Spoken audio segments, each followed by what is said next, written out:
हे viewers, कैसे हो आप सब। आई होप बहुत अच्छे होंगे। और मैं ये वीडियो लेके आया हूँ CS एग्जीक्यूटिव वालों के लिए। CS एग्जीक्यूटिव वालों, आपका जो सबसे खतरनाक सब्जेक्ट है वो है सिक्योरिटी लॉ। सिक्योरिटी लॉ मैं खतरनाक इसलिए कह रहा हूँ, ये मैं किसी भी सुना के नहीं बोल रहा हूँ। एक्चुअली जो मुझे कमेंट्स आ रहे हैं, जो मुझे मैसेजेस आ रहे हैं, उसके बेसिस पे मैं कह रहा हूँ कि बहुत ही खतरनाक सब्जेक्ट है।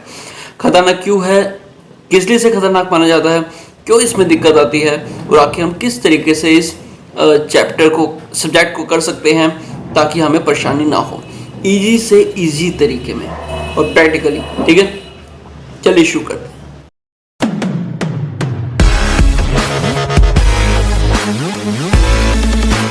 हाँ जी दोस्तों, तो सिक्योरिटी लॉ को टफेस्ट सब्जेक्ट क्यों कहा जाता है, एक्चुअली ऐसा है क्या उसमें। जब आप सिक्योरिटी लॉ पढ़ते हैं तो सबसे बड़ी बात यह आती है कि वो हमारे दिमाग के ऊपर से निकल जाता है। क्यों निकल जाता है? ऐसा इसलिए है क्योंकि अगर हम कंपनी लॉ पढ़ें, जानी पहचानी है। अगर हम कहते हैं इकोनॉमिक कमर्शियल लॉ, काफ़ी हद तक जानी पहचानी है। अगर हम पढ़े ILGL, काफ़ी हद तक जानी पहचानी है। अकाउंट्स पढ़े तो बचपन से कर रहे हैं, कॉस्टिंग पढ़े तो मिलती जुलती है, तो कोई दिक्कत होती नहीं है। पर सिक्योरिटी लॉ में बहुत ज़्यादा दिक्कत होती है। ऐसा क्यों? देखो, इसका एक रीज़न ये है कि इसमें जो वर्ड्स हैं वो है टेक्निकल। कैसे वर्ड्स हैं? टेक्निकल वर्ड्स हैं। तो हमारा जो दिमाग का सिस्टम है, हमारे दिमाग का जो सिस्टम है वो इसे हैंडल नहीं कर पाता। क्यों? अगर मैं आपको सही बात बताऊं तो हम सिर्फ वही याद कर पाते हैं जिसका हमें मतलब पता होता है। जिस चीज़ की हमें मीनिंग पता है उसे लर्न करना बहुत ज़्यादा आसान है। अगर मैं कहूँ याद करो बिकॉज, आराम से हो जाएगा। क्यों? बचपन से पढ़ते हुए आ रहे हैं। अगर मैं आपको कहूँ लर्न करो लो, वर्ड लो याद कर लो। क्यों? जाना पहचाना है। अकाउंट्स, जाना पहचाना है। मतलब ये वो वर्ड्स हैं जिसकी मीनिंग ऑलरेडी हमारी डिक्शनरी में है। बट कुछ वर्ड्स ऐसे होते हैं जो हमारी डिक्शनरी में नहीं है। अब जो हमारी डिक्शनरी में नहीं है उसे लर्न करने में दिक्कत रहती है। अब बात ये आती है कि जो वर्ड्स हमारी डिक्शनरी में नहीं है उन्हें डिक्शनरी में लाया कैसे जाए, कैसे, आखिर कैसे, क्या करें कि सिक्योरिटी लॉ को हम इजी कर लें। देखो, सिंपल तरीका। देखो, पहली वीडियो में मैंने आपको बताया था सिक्योरिटी लॉ अगर आपको करना है तो आप स्टडी मैट में से करिए। काफ़ी बच्चों को अटपटा सा लगा क्योंकि स्टडी मैट है वो इतना है, ठीक है, और जो ऑथर्स की बुक है वो इतनी है। ऐसा क्यों? क्योंकि वो इसको रिफाइन करके इतना कर दिया। कुछ चैप्टर्स जो है हटा, मतलब चैप्टर्स नहीं कहूँगा, कुछ टॉपिक्स हल्के फुल्के हटा दिए या फिर जो है वो शॉर्ट में कर दिया, इस तरीके से कर दिया। और इसी चक्कर में ऑथर्स की बुक हमारे स्टूडेंट को पसंद आती है। MCQ की बात अलग है, बट सब्जेक्टिव है तो ऐसा है। तो मैं क्या कहूँगा, कर लीजिए, बिल्कुल कर लीजिए, ऑथर की बुक कर लीजिए। क्योंकि देखो, अगर मैं एक ही चीज़ पे स्टिक रहूँ कि नहीं स्टडी मैट ही करना है, स्टडी मैट ही करना है, स्टडी मैट ही करना है, तुम लोग थोड़े सीखोगे क्या कहे जा रहे हैं। तो आप ऑथर की बुक लीजिए, बट करने का तरीका थोड़ा सा चेंज कर लीजिए। अब मैं ये भी नहीं कहूँगा कि ऑथर की बुक बुक पढ़ लीजिए उसके बाद फिर स्टडी मैट करो ना। ऑथर की बुक लीजिए specially for security law. Author की बुक लीजिए, उसमें कुछ टेक्निकल वर्ड्स आपको डेफिनेटली मिलेंगे। किसी भी एक पैराग्राफ पढ़ोगे एटलीस्ट 1 से 2 वर्ड्स ऐसे आपको जरूर मिलेंगे। आप उन वर्ड्स को एक जगह पे लिख लो, एक रजिस्टर लो, एक पैड लो, कुछ भी लो, वहाँ पे लिख लो, वो वर्ड्स लिख लो। उन वर्ड्स के साथ उनकी मीनिंग लिख लो।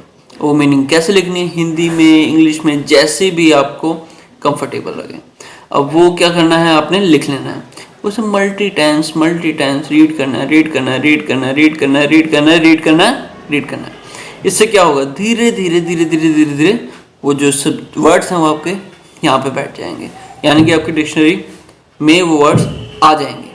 उसके बाद तब तक साथ साथ में आप वो बुक बिल्कुल रीड करिए, कंसेप्ट को स्टडी करिए, क्योंकि आपको उन वर्ड की थोड़ी थोड़ी बहुत मीनिंग पता होगी। तो उसके बाद क्या होगा, आप देखेंगे कि जैसे जैसे एक बार आपका कोर्स कंप्लीट हुआ है सिक्योरिटी लॉ का, साथ में आपको वर्ड्स जो है वो रट चुके हैं, आपके दिमाग में बैठ चुके हैं, उनकी मीनिंग आ चुकी है। क्योंकि हम एग्जाम भी दे आते हैं तब भी नहीं पता होता कि उनकी वर्ड्स की मीनिंग क्या है, बस कर आते हैं। हमने सिर्फ करना नहीं है, हमें अच्छे से करना है। तो वो वर्ड्स आप लिख लीजिए। उसके बाद जब सेकेंड रिवीजन आप करेंगे,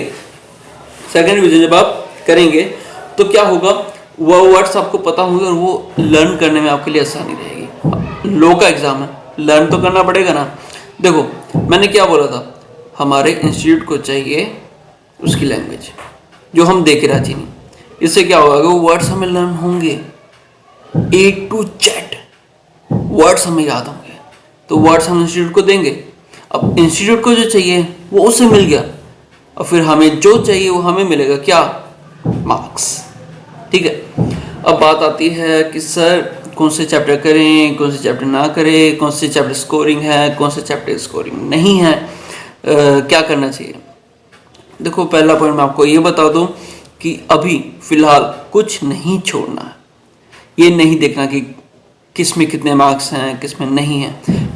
एग्जाम्पल क्या है, मेरा कज़न है, फिलहाल ही CA कंप्लीट किया, वो जिस फॉर्म में आर्टिकलशिप करता था वहाँ पे एक लड़का था, उससे सीनियर था, मतलब एक साल पहले उस लड़के मेरे कज़न से उसने वो CA फाइनल में आया था और अटैम्प्ट लगा रहा था। और उसके बाद मेरा कज़न CA कंप्लीट कर चुका है और अभी 2 अटैम्प्ट हो चुके हैं CA कंप्लीट करे हुए। तो वो बंदा अभी तक भी CA फाइनल में है। और वो पढ़ता कैसे है, फेल हो जाता है, कैसे पढ़ता है, सिलेक्टिव बेसिस पे, ये करना है, ये नहीं करना, ये लास्ट अटेम्प्ट में आ गया था यानी कि इस अटेम्प्ट में नहीं आएगा, ये लास्ट में आया था, इस पर आने की उम्मीद है, चलो कर लेते हैं, ये काफ़ी साल से नहीं पूछा गया, इस बार भी लगता आएगा, मैं नहीं पढ़ रहा। सिलेक्शन बेसिस पे यार, फेल होने की अपनी अपॉर्चुनिटी आप बना रहे हो, अपॉर्चुनिटी वर्ड यूज करूंगा, आप अपॉर्चुनिटी बना रहे हो भाई कि मैं फेल होना चाहता हूँ, मेरी बहुत बड़ी अपॉर्चुनिटी है, मैं ऐसे पढ़ूंगा तो बिल्कुल फेल हो जाऊंगा डेफिनेटली। तो प्लीज़ ऐसा ना करें, फिलहाल ऐसा कुछ भी ना करें। उसके बाद जब आप धीरे धीरे एग्जाम के पास पहुंच जाए फिर आप करें, क्या करें, आपको ब्लूप्रिंट मिल जाएगा इंस्टीट्यूट की बुक में या फिर स्कैनर में मिल जाएगा, जिसमें आप देख लें कि क्या सिस्टम रहेगा, उससे फॉलो करें, प्रॉपर फॉलो करें। कैसे, जो हाईएस्ट मार्क्स का आता है उसको प्रेफरेंस पहले दें, वो चैप्टर्स पहले करने की, उस और उनमें से जो सिलेक्टेड क्वेश्चन है जो आपको स्कैनर में मिलेंगे वो अंडरलाइन कर लिए। वो फर्स्ट टाइम प्रॉपर पूरा पढ़ना है, सेकेंड टाइम पूरा ऊपर लर्न करना है, उसके बाद थर्ड टाइम आपने उसका ब्लूप्रिंट देखना है, क्योंकि मैं चाहता हूँ कम से कम 3 बार आप रिवीजन करें तभी आप कर पाएंगे। मल्टी टाइम रिवीजन बहुत ज़रूरी है। तो तीसरी बार वो हाईलाइट करके उसको पढ़ें, और इससे क्या होगा, आपका जो आपके दिमाग में बात रहती है कौन सा कितने का आएगा, वो भी आपकी दूर हो जाएगी कि भाई मैंने वो चैप्टर कर लिए हैं जो ज़्यादातर पूछे जाते हैं। तो ये कुछ तरीके थे सिक्योरिटी लॉ के। ये चीज़ें मैं काफ़ी हद तक फॉलो भी करता था, बट हाँ मैं जैसे आपको ऑथर की बुक लगवा रहा हूँ, उसके स्टडी मैट यूज़ करता था, तो बस स्टडी मैट की जगह ऑथर आ गया, ऑथर की बुक आ गई, किसी राइटर की बुक आ गई, और पढ़ने का तरीका बिल्कुल सेम है। ये वो तरीका है जो प्रैक्टिकली करता हूँ। उस समय जब आप पढ़ें फ़ोन को अपने ऑफ कर दें, क्योंकि सबसे ज़्यादा डिस्ट्रैक्शन हमें उसी से होती है। उसके लिए क्या चीज़ कर सकते हैं वो मैंने लास्ट वीडियो में आपको बता दिया है, अगर आपने नहीं देखा है तो देख लीजिए, इससे पहले वाली वीडियो ही है, वो आपके बहुत काम आएगी। तो ये सब था सिक्योरिटी लॉ के ऊपर। आई होप आपको पसंद आया होगा मेरा कंटेंट। अगर आपको मेरी वीडियो पसंद आती है तो लाइक करना ना भूलें और शेयर करना ना भूलें, और चैनल को अगर अभी तक सब्सक्राइब नहीं किया तो प्लीज़ सब्सक्राइब कर लें। Till then